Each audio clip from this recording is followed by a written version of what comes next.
Hi, my name is Mark Graban. I am the author of the book Lean Hospitals, and I'm co-author of the books Healthcare Kaizen and The Executive Guide to Healthcare Kaizen. And it's my honor and privilege to be presenting for you today via this recorded video, and I'm looking forward to the live question and answer session that will follow. Today I want to talk about some of the really foundational and important ideas about lean, how it applies in healthcare really, or in any setting. And we can define lean in a number of ways. The Lean Enterprise Institute defines lean as a set of concepts, principles, and tools. It's a way of thinking that's used to create and deliver the most value from the customer's perspective. So in healthcare, we would generally refer to the patient. The customer's perspective defines value, and we want to deliver the most value, as LEI says, while consuming the fewest resources and by engaging people in continuous problem solving.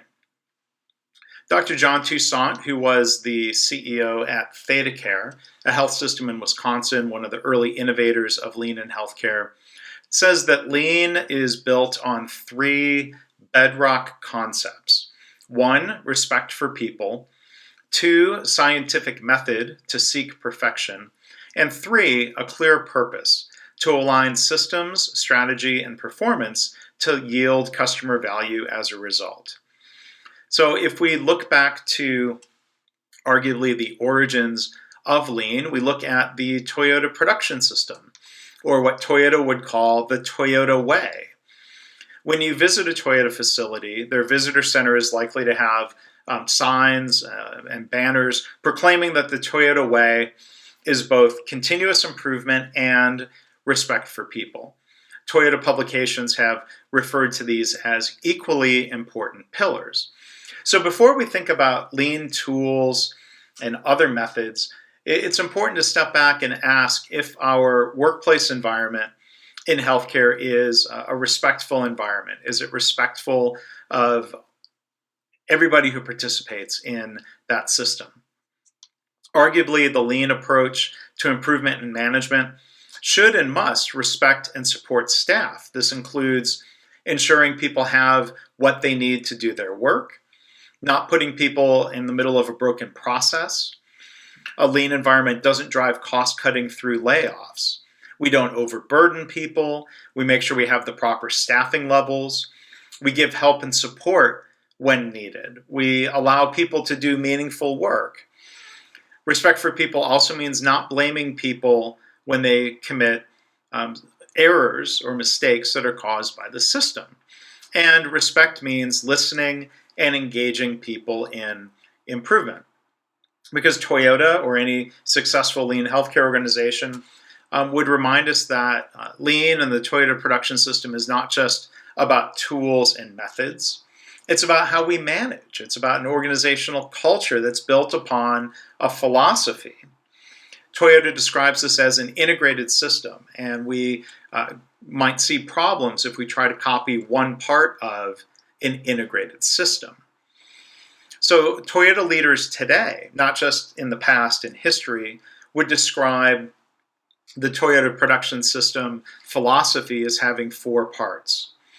First is putting the customer first. In healthcare, we would say putting the patient first.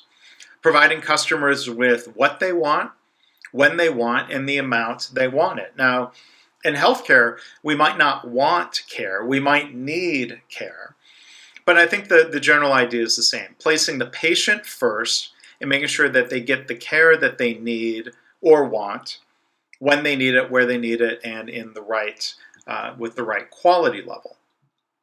The second point of the lean or Toyota philosophy is that people are the most valuable resource, that we must deeply respect them, engage them, and develop people in the course of our improvement work. So the goal of improvement is not just to improve performance, to improve metrics. Toyota would often say that the primary goal of improvement activity, or Kaizen, is to develop people first and to help meet our goals second. This third part of the philosophy is, again, continuous improvement, or Kaizen, engaging everyone each and every day. And the fourth part of that philosophy is having a focus on the place where the work is done, or the Japanese word for this is the gemba. If there's a situation where we have to do some problem solving, we should go to where the work is done and work with people to solve problems. As Toyota leaders would say, go and see, ask why, and show respect. Let's not try to guess about causes to problems or guess what solutions would be in an office or in a conference room. We want to go and engage the people who are in the middle of doing the work. So I want to share some other thoughts about what is meant by respect. Toyota describes their system as the Toyota production system. Earlier names for their approach and methodology included things like the Respect for Humanity system. And I think it's very telling that they call it this, the Respect for Humanity system. And unfortunately, sometimes in healthcare settings, we see patients who aren't being treated with respect. We see nurses or hospital staff who might not be treated with respect. And respect, it's not just a matter of being nice. Showing respect sometimes means that we challenge people. We challenge them to do better because we believe in them. We set challenging goals, but then as leaders, we provide support to help them achieve those goals. Respect for people means respecting each individual and their own contribution to the organization, regardless of their level of education or their job title. Respect means that leaders help people improve, but we don't improve for them. We don't throw ideas at them. Instead, we coach. It's sometimes said in this approach, when we're trying to help people solve problems, we don't want to rob them of the ability to learn and improve on their own. When we give people answers, we're stealing a development opportunity from them. So respect for people, as Toyota originally called it, respect for humanity, I think that also connects to the idea of our human nature and showing respect for that, recognizing our humanity and realizing that we're all imperfect and prone to error, which is why we use the lean method of error proofing or mistake proofing. We don't just ask people to be careful. We don't ask them to be perfect. We realize that's not possible. So we want to make sure we design a process that ensures quality and safety. Designing a process, and designing that process is really the role of leaders. Leaders have an obligation to create an environment in which people can be successful. So respect means not blaming people when systemic errors or problems occur. I recently worked with a doctor who had a patient come into a walk-in primary care clinic. There were a number of things that they did to help diagnose and treat the patient, but it was a Saturday, staffing levels were low, and the doctor admitted and realized after the fact that he forgot to give an aspirin to the patient, which would be considered part of their medical protocol. So instead of just blaming himself or the organization blaming him, I give this doctor a lot of credit that he thought about how to create checklists and protocols that could be used in the future to prevent a similar error like that from occurring. So respect for people means when something goes wrong, that we look at systems and processes in error proofing instead of just blaming or punishing somebody for making an honest mistake. So respect means not blaming people. It means not asking them to do too much, to do more work than can possibly done in a time frame, because overburden or asking people to rush will inevitably lead to errors and possibly harm to patients. So respect means, again, not being easy on people. It doesn't mean making excuses for people, but it means recognizing our human nature and working together with them to help them succeed. And part of that success is the idea that because we respect people, We work to actively engage everybody in the organization in improvement. And that is the second half of my talk here about Kaizen, or continuous improvement. So now I'd like to talk about Kaizen. Kaizen is a Japanese word. It has two characters, Kai and Zen, and it basically translates in reverse, where Zen can mean good and Kai means change. And the context of Kaizen generally means continuous improvement, something that is practiced on an ongoing basis. It's part of the culture. We talk about the idea of creating a culture of continuous improvement as a goal. And this is a goal that many organizations have. But unfortunately, a lot of times people don't know how to make this a reality. They might have a mission statement that says, we aim to engage everybody in continuous improvement. We desire to have a culture of continuous improvement. But how do we make that happen? I've been fortunate to work with organizations in many countries, helping them get started in creating that culture of continuous improvement. That means engaging people in improvement. It means talking to them really on a daily basis, asking them to point out problems or opportunities for improvement, and asking them what their ideas are. Again, instead of just giving them answers, we want to be respectful in the way we engage people in improvement. One of the early books about Kaizen was written by Masaki Amai, a Japanese man who studied Toyota and learned from Taiichi Ono and other leaders from Toyota. He defines Kaizen as the idea and the practice of everybody improving everywhere and every day. And this means many, many small improvements. It doesn't mean everybody does a large project every week, but it means we incorporate the ongoing improvement activities into our daily work. MI talks about 4 goals of Kaizen, and I think I've seen this work and apply in many healthcare settings, that we focus on this order.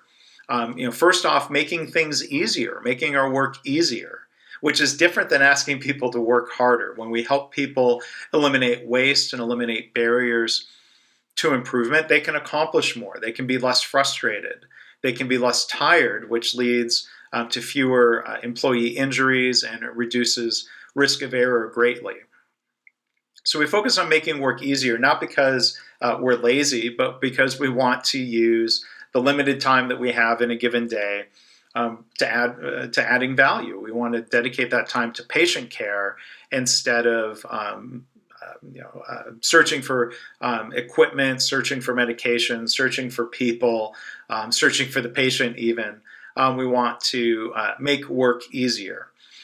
We want to make things work better. We want to improve quality. We want to improve the outcomes of our work. And I found people in healthcare are very excited to engage in that challenge.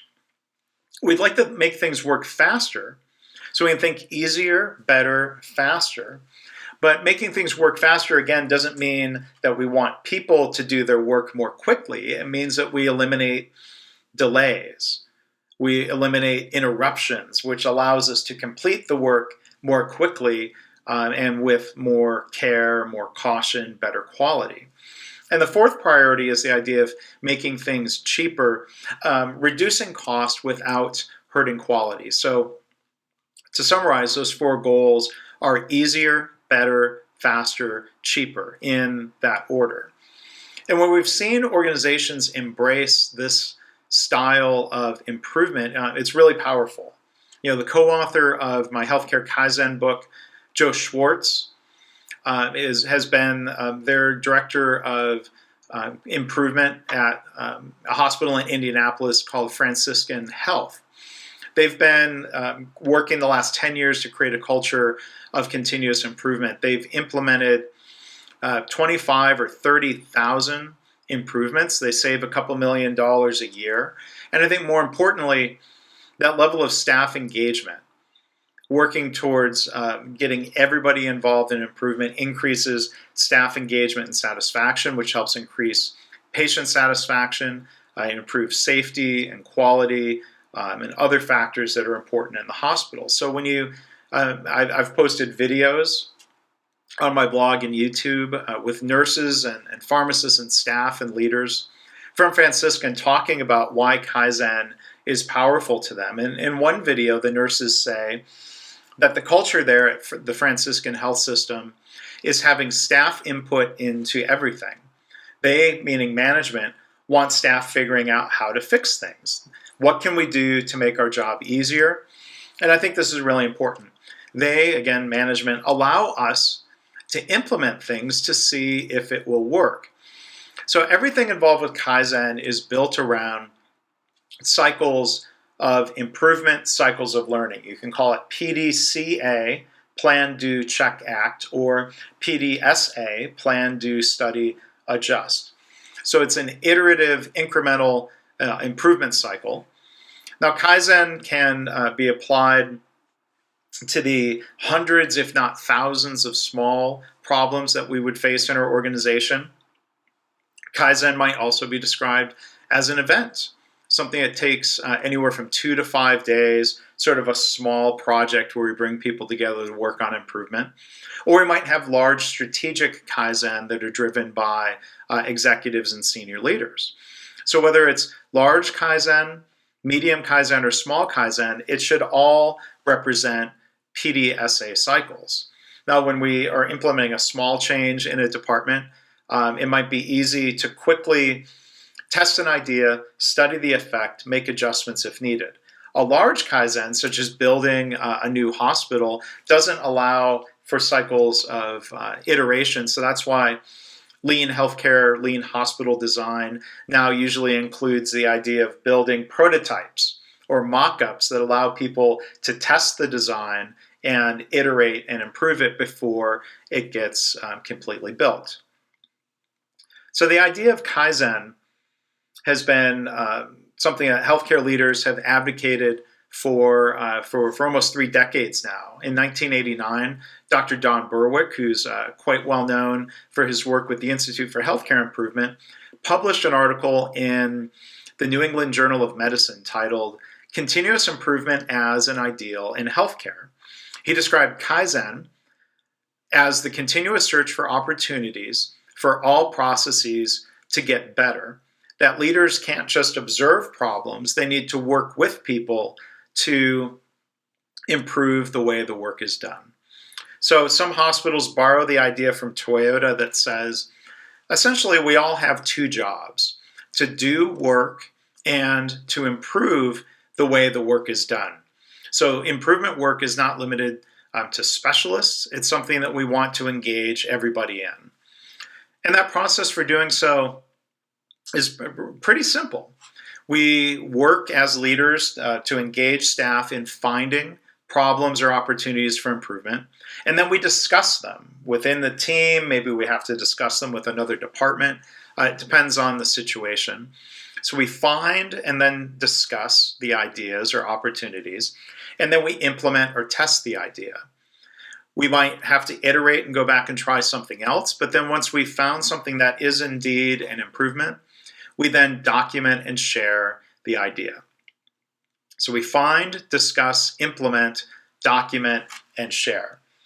So what can we do as leaders? I mean, the culture of continuous improvement is really quite dependent on the behaviors of managers and leaders.